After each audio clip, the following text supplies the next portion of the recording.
Telugu YouTube ఛానల్లో మీ వ్యాపార ప్రకటనల కోసం 9154949554 కి కాల్ చేయండి. బీజేపీకి దశాబ్దాల తరబడి సేవలు అందించిన సంప్రదాయ బీజేపీ నేతలకే కేంద్ర మంత్రి వర్గంలో చోటు దక్కింది. వివిధ పార్టీల నుండి బీజేపీలోకి వలస వచ్చిన నేతలకు నరేంద్ర మోదీ తాజా కేబినెట్ కూర్పులో అవకాశాలు దక్కలేదు. ఆర్ఎస్ఎస్ ఆశీస్సులు ఉన్నవారితో పాటు ఒరిజినల్ బీజేపీ నేతలకు మాత్రమే మంత్రి పదవులు దక్కాయి. మంత్రివర్గ విస్తరణలో వలస నేతలకు 1-6 ఛాన్సులు ఉంటాయేమో తెలియదు కానీ ప్రస్తుతానికి అయితే వలస నేతలకు కాస్త నిరుత్సాహమే మిగిలిందని చెప్పాలంటున్నారు రాజకీయ పండితులు.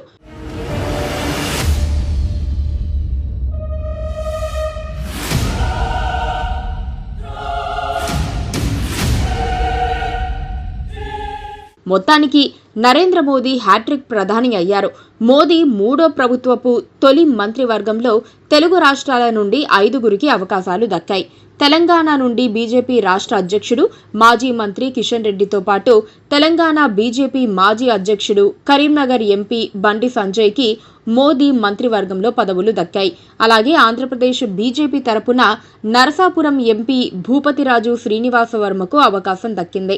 ఏపీ నుండి మిత్రపక్షం టీడీపీ తరపున కింజరాపు రామ్మోహన్ నాయుడు, పెమ్మసాని చంద్రశేఖర్లకు మంత్రి పదవులు లభించాయి.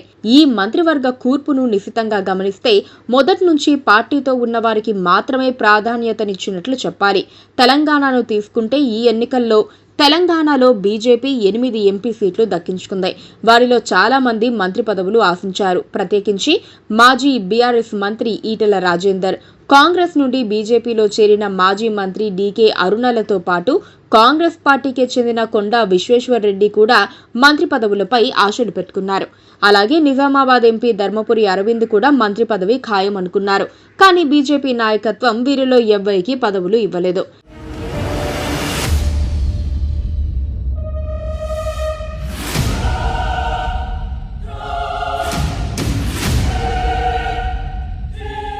తెలంగాణ ప్రస్తుత బీజేపీ అధ్యక్షుడు కిషన్ రెడ్డి తన రాజకీయ జీవితం అంతా బీజేపీలోనే ఉన్నారు. ఆర్ఎస్ఎస్ నుండి బీజేపీలోకి వచ్చిన అంకిత భావం ఉన్న కిషన్ రెడ్డి పార్టీలో ఎన్నో పదవులు అనుభవించారు. చాలా కష్టపడి ఒక్కో మెట్టు ఎక్కుతూ వచ్చారు. 2019 ఎన్నికల తర్వాత రెండోసారి ప్రధాని అయిన మోదీ కిషన్ రెడ్డికి మంత్రి పదవిని ఇచ్చి ప్రోత్సహించారు. ఇక కరీంనగర్ నుండి వరుసగా రెండోసారి ఎంపీగా గెలిచిన బండి సంజయ్ కూడా బీజేపీ సిద్ధాంతాలకు కట్టుబడిన నాయకుడు. పైగా నరేంద్ర మోదీకి అత్యంత నచ్చిన నాయకుడు కూడా. బండి సంజయ్ హయాంలోనే తెలంగాణలో బీజేపీ కొత్త ఉత్సాహంతో ఉరకలు వేసింది. ఆంధ్రప్రదేశ్లో బీజేపీ తరపున 3 ఎంపీలు గెలిచారు. రాజమండ్రి నుండి ఏపీ బీజేపీ అధ్యక్షురాలు దగ్గుబాటి పురంధేశ్వరి, అనకాపల్లి నుండి సీఎం రమేష్, నర్సాపురం నుండి భూపతిరాజు శ్రీనివాసవర్మలు విజయాలు సాధించారు.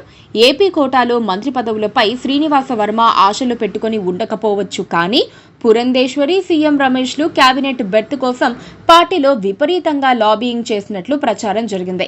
ఏపీ బీజేపీ అధ్యక్షురాలైన పురంధేశ్వరి గతంలో 2 సార్లు కేబినెట్ మంత్రిగా వ్యవహరించారు కూడా.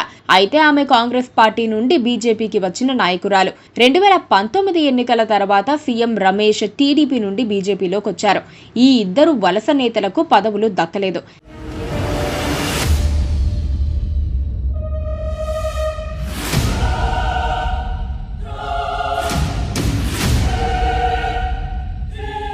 తెలంగాణలో వలస నేతలు ఈటెల రాజేందర్, కొండా విశ్వేశ్వర్రెడ్డి, ధర్మపురి అరవింద్, డీకే అరుణ, ఏపీ నుండి వలస నేతలు పురంధేశ్వరి, సీఎం రమేష్లకు మంత్రి పదవులు ఇవ్వకపోవటం ద్వారా బీజేపీ నాయకత్వం పార్టీ శ్రేణులకు ఇవ్వాల్సిన సంకేతాలే ఇచ్చిందంటున్నారు బీజేపీ సీనియర్లు. బీజేపీలో కార్యకర్త స్థాయి నుండి ఎదిగిన కిషన్ రెడ్డి, బండి సంజయ్, శ్రీనివాసవర్మలు ఇప్పుడు మంత్రులైపోయారు. నర్సాపురం ఎంపీ శ్రీనివాసవర్మ మొదటిసారి ఎంపీ అయ్యి కేంద్ర కేబినెట్లో చోటు దక్కించుకోవటం విశేషం. మంత్రివర్గ విస్తరణలో వలస నేతల్లో కొందరికి మంత్రి పదవులు దక్కే అవకాశం ఉండొచ్చని అంటున్నారు.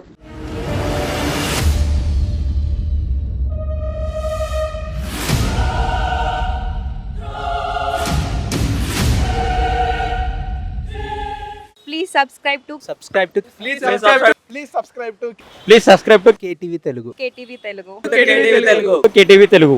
KTV Telugu channel.